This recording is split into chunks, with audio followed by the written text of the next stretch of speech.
Well, here it is, Lacey, the brand new Acura ZDX. But the question is, what is it? A car? An SUV? Maybe a flying saucer? Good one, you're right. It is a flying saucer. No, just kidding. Actually, what this is a coupe-like silhouette four-door hatchback built off the most popular Acura, the MDX.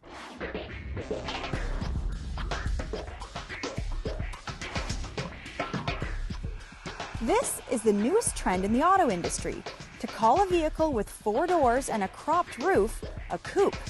A silly trend, really. The way they achieve this is by sloping the roof to more of a hatchback design. In the case of the ZDX, they have also hidden the rear door handles to trick the eye into thinking it's a two-door. So I'm standing next to the ZDX, and even though from a distance it looks like a sporty compact vehicle, you get up close to it and it's actually quite large. The belt line is above my waist. All they've really done is just squish down the roof. The one thing that Acura does have in common is this controversial front grille. Some people say it looks like a bird beak. Online, I've heard people call it a guillotine or a shield, like a warrior. The one thing is it is polarizing, which means you're either going to love it or hate it. The back end of the ZDX is very aggressive looking. I love the flowing lines, and the 19-inch wheels that come standard make it look really meaty. Now the power liftgate comes as standard equipment, and once the hatch is open, there are a couple of things that really stand out back here. First, the carpet and materials are of the highest quality. The second is that the space isn't that big. The floor is high off the ground, so loading items in it can be tricky. Sure, there's a useful covered trunk-like storage area and side cubbies, but the actual amount of cargo space is limited. Tall objects will not fit when the liftgate is down. The back seats can be folded for more room, but if you're in the market for a true utility, this just isn't it. Now, Lacey mentioned the high floor in the cargo area. The same is true with the floor. You open the door and you think you're just going to step right in. But when you get the door open, you see there's actually a very high rocker panel here on the side, because this is built off an SUV platform. Now, what you would do with an SUV is you would climb into it. Because it has a crop roof, the opening to get in is quite shallow. I even was getting into this vehicle with my computer bag and sliding it over the center here. I kept knocking my hand on the roof. Now, you kind of get used to that after a while. But once you're inside, you realize, now I'm 6 feet tall. You would need to be 6 feet or under to fit comfortably in this ZDX. Well, it might be 6 feet and under for the front, but I'm 5'7" and I'm having issues getting in and out of the back of this thing. Because of this sloped roof, I literally have to fold myself in half to climb in here, and there's not a lot of room for your feet either, so getting in and out is not that easy. So 6 feet and under for the front, but 5'7", 5'8" for the back. Now, this ZDX obviously has a similar dash to the interior of the MDX. Now, because this is almost an all-black interior, it doesn't show off the flowing lines, but it's very pleasant looking. Very nice materials, soft touch on the dash, leather on the dash, carbon look on the dash, really is first class. Now, Lacey thinks this center console, especially with the ignition off, looks like the face of a character from a Transformers movie. Well, I think Zach had problems seeing the Transformer logo here because he played with Barbies when he was growing up. Actually, I played with a girl named Barbie. Different, very different. The ZDX has 2 trim levels available, and leather is standard. The optional packages include navigation, upgraded sound system, and seats. Now, this is the base model, and it does look very classy. So the ZDX is based on the MDX. That's a very different approach from, say, the Honda Cross Tour that we reviewed earlier this season. See, that's based on the Accord sedan, so it's a tall car, where this is a squished SUV. Very different. The good thing about this ZDX is that people that are used to driving an SUV will enjoy the fact that you sit up a bit higher and you have a commanding view of the road. And it offers a bit more ruggedness than a car platform would.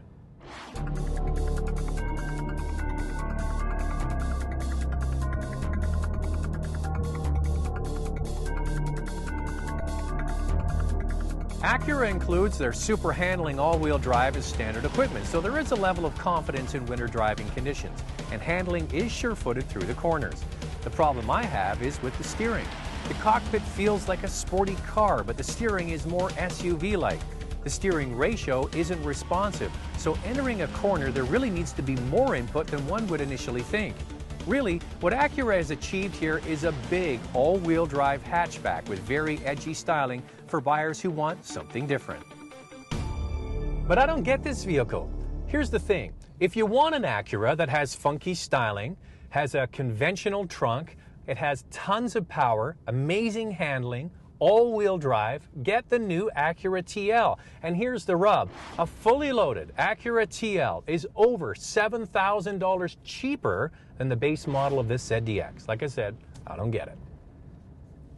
Zach's right. The ZDX comes with a 3.7-liter V6 engine. It has 300 horsepower and 270 pound-feet of torque. Now the TL with the 3.7-liter engine has 305 horsepower and more torque. Now granted, the TL is a sedan and this ZDX is a SUV derivative, but when you drive them, they both feel like a car.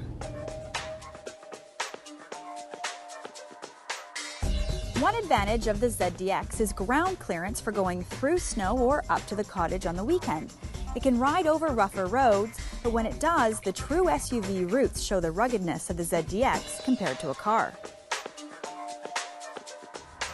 The ZDX is very comfortable to sit in and drive, and I really enjoyed it on the highway. The interior is nice and quiet.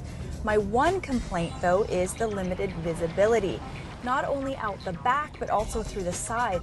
This side pillar here makes shoulder checking very difficult. You can't just look out. You've got to actually lean forward to do it. Okay, Lacey, here's the thing.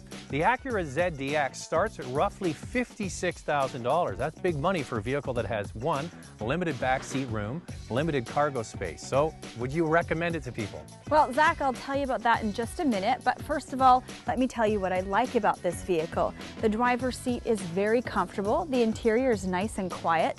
I love the interior styling. As we mentioned before, even on the base model, it's nice and classy looking. And the exterior styling, it's different. It's aggressive and kind of meaty looking. I like it. That black flowing stance really gives it a sporty look. However, on the downside, because of that sloping roofline, you've got limited room in the back for the passengers, you've got limited room for cargo in the back, and you've also got limited visibility because of that side pillar. So, Zach, what do you think? Well, I'm going to be kind because there are more things I dislike than like about this vehicle. First of all, the styling, I agree with you. There are certain elements of the styling I think are very unique. I like the back, I like the flowing silhouette look. Not crazy about the front of this Acura, not crazy about the front of most Acuras. So I'll go on record, and I have gone on record and said that. Also, I, like Lacey, love the interior. The dash is spectacular. It's beautiful, it's classy, it's nicely finished. It's all of those things, even on the base model. Now to the dislikes. I got to be honest with you. I don't know who's going to buy this vehicle. I really don't. So somebody wants an SUV, they're going to go buy an SUV. Somebody wants a sports car, they're going to buy a sports car. So it's kind of confusing. And considering limited backseat, limited cargo area, and $56,000, I definitely don't think a lot of people are going to run out and buy a ZDX.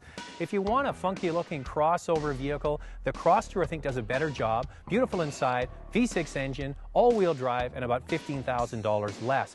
Or, if you really want something sporty and edgy looking, the Acura TL fits the bill, all-wheel drive, more horsepower, and cheaper. So I've answered the question. Now I'm going to ask you the question. Can you recommend this vehicle to people? You know what, Zach? I hate to admit it, but I agree with you 100% on this one.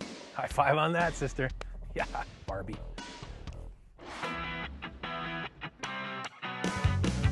Can't get enough of the new Acura ZDX? Then go to drivingtelevision.com for our web-only segments or to see the entire review again.